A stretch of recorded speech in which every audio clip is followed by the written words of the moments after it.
இன்னைக்கு டேஸ்டியான ஒரு ரெசிபி பண்ண போகிறேன். உருண்டை குழம்பு எப்படி செய்கிறதுன்னு சில பேருக்கு தெரிஞ்சிருக்கும். எப்பவும் பண்ணுறதை விட ரொம்ப சிம்பிளாக ஈஸியாக இந்த சுவையான பருப்பு உருண்டை குழம்பு எப்படி செய்கிறதுன்னு இந்த வீடியோவில் பார்க்கலாம். ஃபர்ஸ்ட் அரை கப் துவரம் பருப்பு, அரை கப் கடலை பருப்பு 1 மணி நேரம் தண்ணியில் ஊற வச்சுருந்தேன்.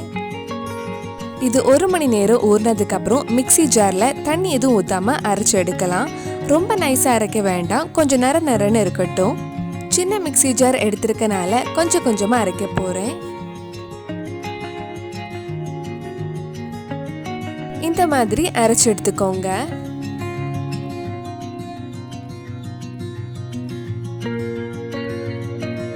தண்ணி எதுவும் ஊற்ற வேண்டாம். அரைக்கும் போது 1 டீஸ்பூன் சோம்பு ஆட் பண்ணிக்கோங்க.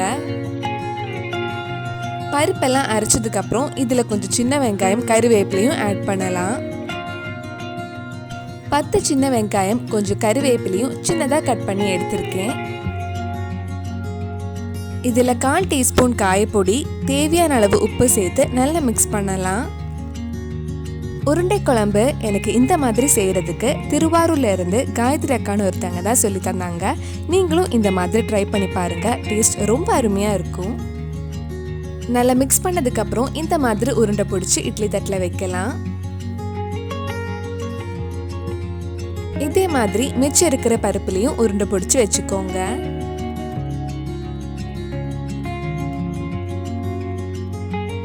இந்த மாதிரி எல்லாம் அழகா உருண்டை பிடிச்சதுக்கு அப்புறம் இட்லி தட்டுல ஒரு 10-15 நிமிஷம் வைக்கலாம். இது வேக வைக்கிறதுக்கு தண்ணி சூடு பண்ண வச்சிருக்கேன். தண்ணி கொஞ்சம் சூடானதும் இட்லி தட்டு வச்சு மூடி வச்சு வேக வச்சிடலாம். இது வேகிற டைம்ல நம்ம குழம்புக்கு தேவையானது ரெடி பண்ணலாம். ஒரு பவுல்ல 1/2 டீஸ்பூன் மஞ்சள் பொடி, 2 டீஸ்பூன் மல்லிப்பொடி, 1 டீஸ்பூன் மிளகாய் பொடி, குழம்புக்கு தேவையான உப்பு எடுத்திருக்கேன். உங்களுக்கு குழம்புல எவ்வளவு புளிப்பு வேணுமோ அதுக்கேற்ற மாதிரி புளி கொஞ்சம் தண்ணியில ஊற வச்சுக்கோங்க. இப்போ ஒரு மிக்சி ஜார்ல 1/4 கப் துருவன தேங்காயும் 1 டீஸ்பூன் சோம்பு சேர்த்து நல்லா ஸ்மூத் பேஸ்டா அரைச்சு எடுக்கலாம். இந்த மாதிரி கொஞ்சம் தண்ணி ஊற்றி நல்லா நைஸாக அரைச்சி எடுத்துக்கோங்க. இப்போ நம்ம அரைச்ச தேங்காயும் மல்லிப்பொடி மிளகாய் பொடி போட்டு வச்சிருக்கிற பவுலுக்கு மாத்துறேன். இதில் நம்ம ஊற வச்சிருந்த புளி தண்ணியில் கரைச்சி இது கூட ஆட் பண்ணலாம். இது கிட்டத்தட்ட 1/2 கப் இருக்கும். இது ஒரு வாட்டி மிக்ஸ் பண்ணதுக்கப்புறம் நம்ம குழம்புக்கு தேவையான தண்ணி ஆட் பண்ணலாம். உங்களுக்கு எவ்வளவு குழம்பு வேணுமோ அதுக்கேற்ற மாதிரி தண்ணி எடுத்துக்கோங்க. தேங்காய் அரைச்ச மிக்சி ஜாரில் 1/2 கப் கிட்ட தண்ணி எடுத்து இதில் ஊற்றிருக்கேன். பருப்பு உருண்டை வேகிற டைமில் இது ரெடி பண்ணி வச்சுக்கோங்க. இப்போ உருண்டை வெந்துடுச்சான்னு ஓப்பன் பண்ணி பார்க்கலாம். இப்போ 10 நிமிஷம் கிட்ட ஆயிடுச்சு. உருண்டை நல்லா வெந்திருக்கு. இதே மாதிரி மிச்சம் இருக்கிற உருண்டையும் வேக வச்சு எடுத்துடலாம். நம்ம பருப்பு உருண்டை அழகாக ரெடி ஆயிடுச்சு. இது சும்மா ஸ்நாக்ஸாக சாப்பிட கூட ரொம்ப நல்லா இருக்கும். இப்போ குழம்பு ரெடி பண்ணுறதுக்கு ஒரு கடாயில் கொஞ்சம் நல்லெண்ணெய் ஊற்றிருக்கேன். எண்ணெய் சூடானதும் கொஞ்சம் கடுகு, 4 காஞ்ச மிளகாய் போடலாம்.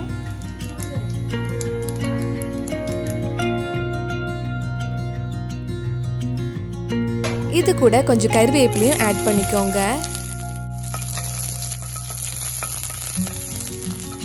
இப்போ இதில் 1/2 கப் சின்ன வெங்காயம் சின்னதாக கட் பண்ணி கொஞ்சம் நேரம் வதக்கலாம்.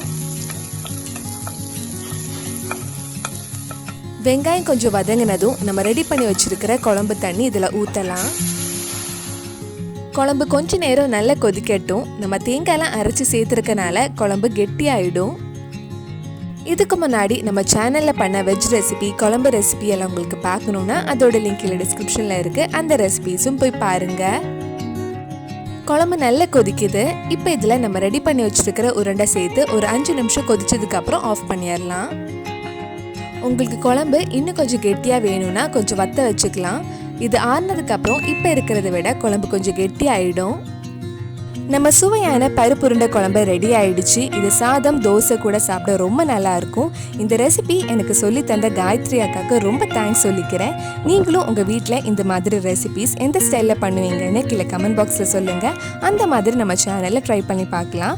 கண்டிப்பாக நீங்களும் இந்த சுவையான உருண்டை குழம்பு உங்கள் வீட்டில் செஞ்சு பாருங்கள். பிடிச்சிருந்தா இந்த வீடியோவை லைக் பண்ணுங்கள், உங்கள் ஃப்ரெண்ட்ஸ் அண்ட் ஃபேமிலிக்கு ஷேர் பண்ணுங்கள்.